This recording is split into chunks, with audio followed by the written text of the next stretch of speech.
Hello and welcome back to Rolling Solo. My name's Adam Smith and this is part 2 of my Gloomhaven component overview video.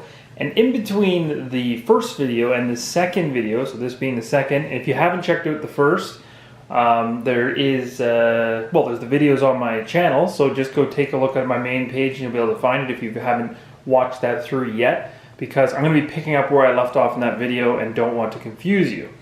Now, another thing that you're going to notice as somebody who's already watched part 1 of the Gloomhaven unboxing on my channel is that I recently went out and picked up a few things for Gloomhaven to liven up the scene.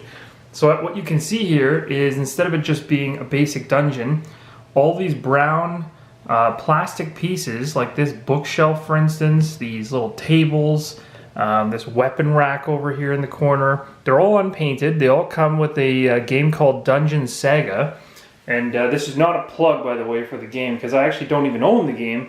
This is literally just the furniture pack box. So this little box right here, I'll give you guys a heads up because I actually find it very, very convenient. So this guy here is one of them. This is the Dungeon Saga Dungeon Doors pack. So this gave me the ability to put doors, and there's only one in this dungeon, but there's a whole pile right here. And the other reason I'm really showing you this, because this is totally separate from the component video, is that I think it's insanely cool to kind of give Gloomhaven this 3D effect. Makes them actually feel like they're walking around through some rooms and there's some actual life going on. I still got a whole bunch of extras over here, like a well and a whole bunch of treasure chests. They actually open up, and they're you can open them up. The lid comes off, so you can see that right there, right? Or you can take the lid and you can throw it on top of the chest. I'm putting it on backwards. But you get the idea. So, pretty cool. I don't know, just kind of livens up the whole scene. So anyway, those are two things you can pick up. In Canada, I picked them up for like 17, 18 bucks each. So relatively cheap. I mean, it's expensive if you think you could probably buy a game for the same price, but I'm crazy and this is a campaign game or a legacy game and I really want to be able to make it come alive. But I digress on that. Just wanted to let you guys know, in case you do see this in the distance of the video, you're not confused as to why that all of a sudden magically changed from part 1 to part 2. So going back to the unboxing, to the component overview, we left off with all the things that are on the table talked about. The tiles were talked about, which are up there in a box now, which is also new. I threw them inside this tote thing here. And then we've already talked about the tokens, so we're going to start heading into the box a little bit more. So there's some party sheets. These party sheets are the ones that came in all of the starting 6 survivors. I may have talked about this in part 1, but I'll just mention it quickly. There's not that many sheets, but it's not an issue because Isaac released all of the gameplay elements for download off of Board Game Geek. So if you own the game or are interested in the game, you can actually check out all of the paper copies of almost everything. He's PDF'd a large majority of the game content so that he's given the sandbox to the people to create some cool content. So when you jump inside the box, you get a lot of this kind of foam and stuff. This is good. I think I talked about this in the other video, but you essentially are able to remove this at your own leisure and go ahead and make some extra space for yourself. So it's just foam. It's not that exciting. So once you get inside the box, one thing I will say outright is there's just enough space in the box with certain cards sleeved and others not sleeved that everything fits perfect. So if you're one of those types of people, kind of like me, where you like to sleeve games that you really, really enjoy, you're not going to be able to sleeve every single card in this tray that's sitting below here. Even though as organized, as friendly as it is, you're not going to be able to sleeve everything and get everything back in that tray. Some of these slots are not big enough to have sleeved cards in them, period. But other ones are. So the ones that I focused on for sleeving, most importantly, were the player cards. So that's cards like these, which are typically stored when not used in these tuck boxes right here. And then I sleeved some of the attack modifier cards, which are essentially these cards right here, right? Because those are going to get the most use at the end of the day. And then also all the little individual cards for the monsters, which are these guys, like right here, for instance. And there's a whole bunch of them. But you can see, it's pretty nice. So I'm going to go ahead and give Gloomhaven pretty good credit, and especially Isaac, on building a tray that actually holds the contents of a game, which is something that doesn't always happen. Sometimes I get Kickstarters, sometimes I buy regular games, and I'm forced to use a separate box or go buy an insert or rearrange everything. Of course, you're not going to get everything back in the box perfectly unless you spend an insane amount of time. when you tear down at the end of your game session. But there are people even on Board Game Geek that have come up with solutions that are a little bit faster. And I think there's somebody even from a couple insert companies, Go7 I believe is doing one or has already done one, and they're quite useful. So go check out the board game forums, and you'll get more information on some trays that people are either designing, or the other option is to say, as great as this is that Isaac put this tray together, maybe take the tray out and it gives you some extra space, because obviously there's some air there, right? Like the case or the tray itself, as useful as it is for storage, still takes up about maybe 2 inches of the bottom of the box. So maybe there's some value in taking it out and just putting things flat, right? For me, I'd like to keep it the way it is. Anyway, I digress on that. So getting back to the components, tuck boxes, I think these are built really nicely. I actually really, really like them. They're sturdy, they're thick, and when I'm done with it, when I have the brood out on the board over there, like I do in the middle of a session, I have this tuck box here. I've been in and out of a few times. You can see after maybe 3-4 times, it's got some general wear and tear, like just kind of opening, but no creases, and I'm not really violent with it. The only thing I might do is just put a piece of tape right here on the lining on the inside, just to keep that snug and closed, because essentially these make really good storage compartments, seeing as they're taking up a large majority of the box for the characters' items and contents. So, it's worth your while to actually keep those, and not, as you unlock things past the 6th one, just start ripping them all open and tearing them. Like, don't tear through it, because it's actually a useful thing to keep your cards and character information inside of. So those are cool. These are the same type of things except for the minis. So that's up to you. I mean, once you rip through them, maybe there's no real reason to keep them, but for me, it's a visual thing. Tying the emblems together and their symbols and stuff like that's kind of cool.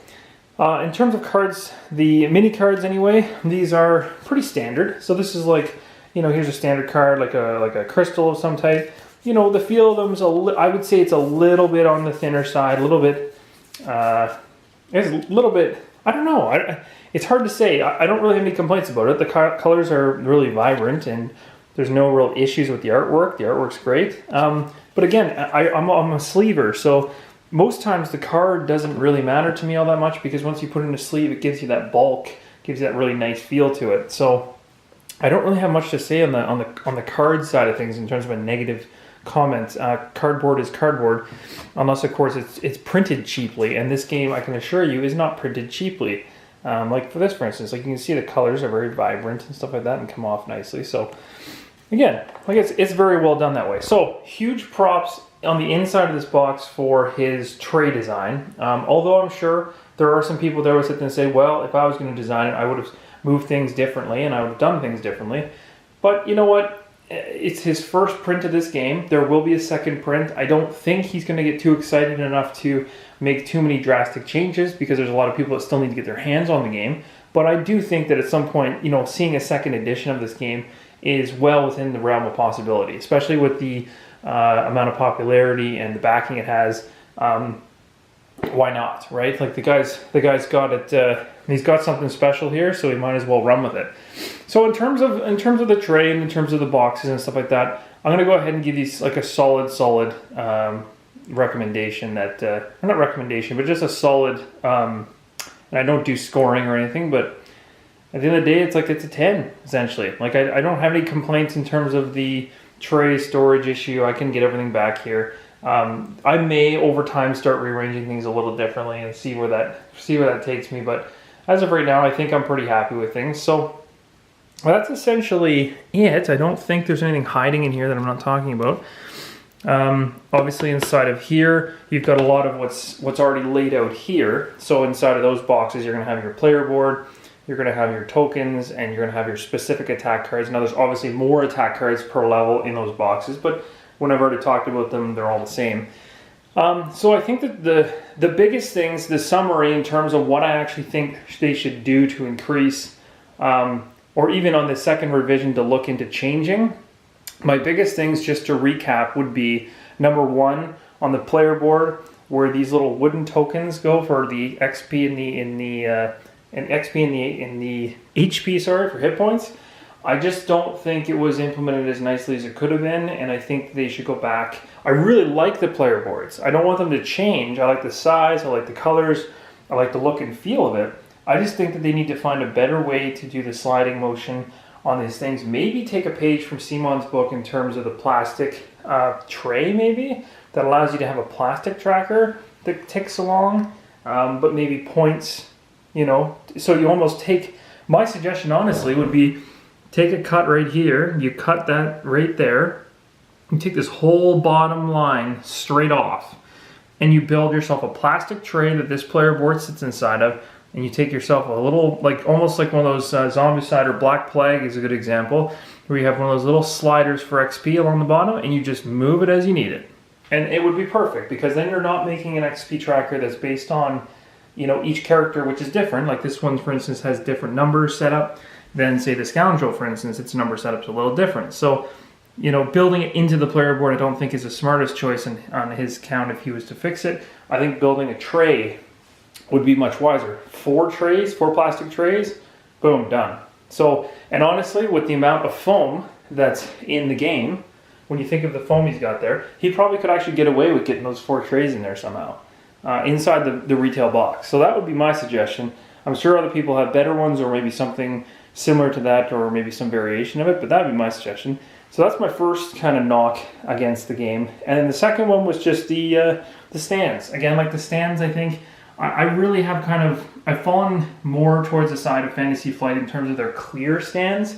I think if you're going to have standees that have really nice artwork, like this, you really want to have something that you can see through, so that when the standee's sitting low, like that, you can still see the artwork.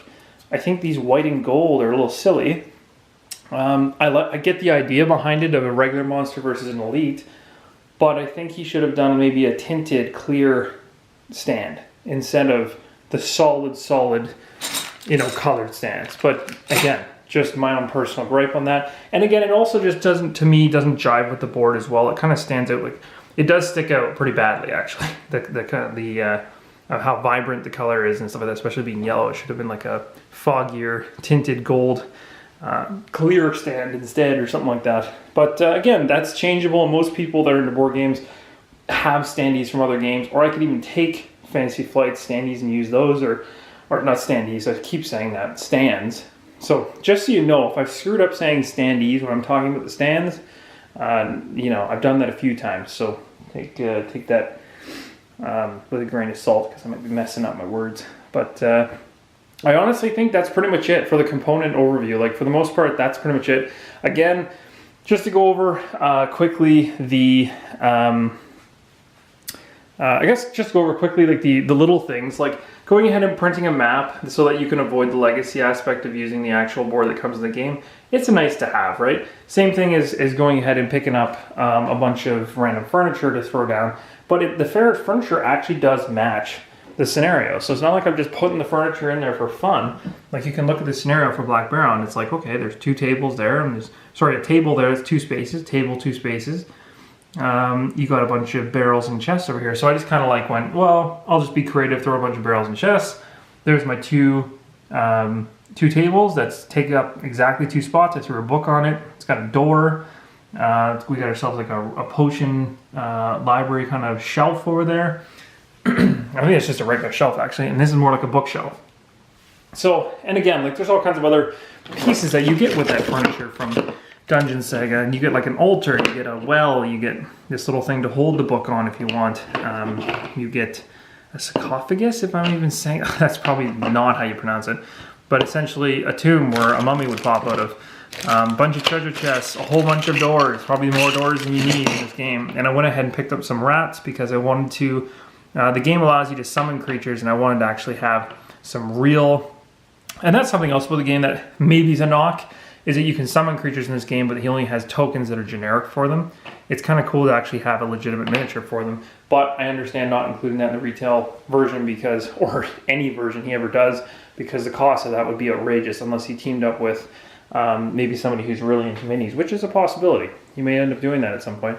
And I think you'd end up making a lot of money on that. But I think that's pretty much it. So I think we're going to probably stop the video here. I hope you guys enjoyed it. It's essentially kind of a real quick, well, I shouldn't say quick, it was if you take the other video and this one together, we're looking at 36 minutes, something like that.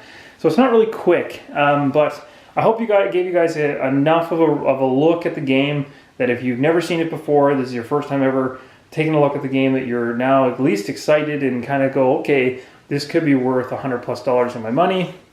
And remember, I'm talking Canadian dollars.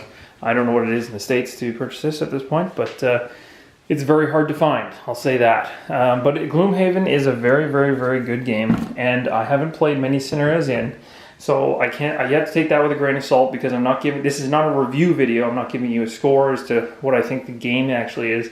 I will be able to give you maybe my thoughts as I go further into it, but I really am trying to get ready so we can actually play this together. I'm going to play this live with you guys and hopefully set this camera up, and we'll actually rip through scenarios together, which I think would be really fun. I also need to get back to playing another round of Arkham Horror, and also retape my Lord of the Rings series, which is we're going to be running through The Hobbit two-handed. So with all that said, I really hope you guys enjoyed the video. If you're enjoying the videos that are on my channel and you enjoy playing solo, whether you play solo alone, which makes sense because that's how you play solo, or you also play multiplayer games, the whole channel's purpose is really just to give you guys a place to watch board games when you can't play board games. And that's never a bad thing. I've got a lot of people that I really enjoy watching online, and it's fun to do that. So if you like what you see, please subscribe, and I will continue to create solo content for you guys to enjoy. And feel free to comment in the section, because I will definitely reply to anything asked of me, or any questions you might have about what I'm doing, or maybe a suggestion or anything like that. Just don't be shy. Fire out your comments, give me your thoughts, and let me know how things are going. So anyway, until next time, keep rolling solo.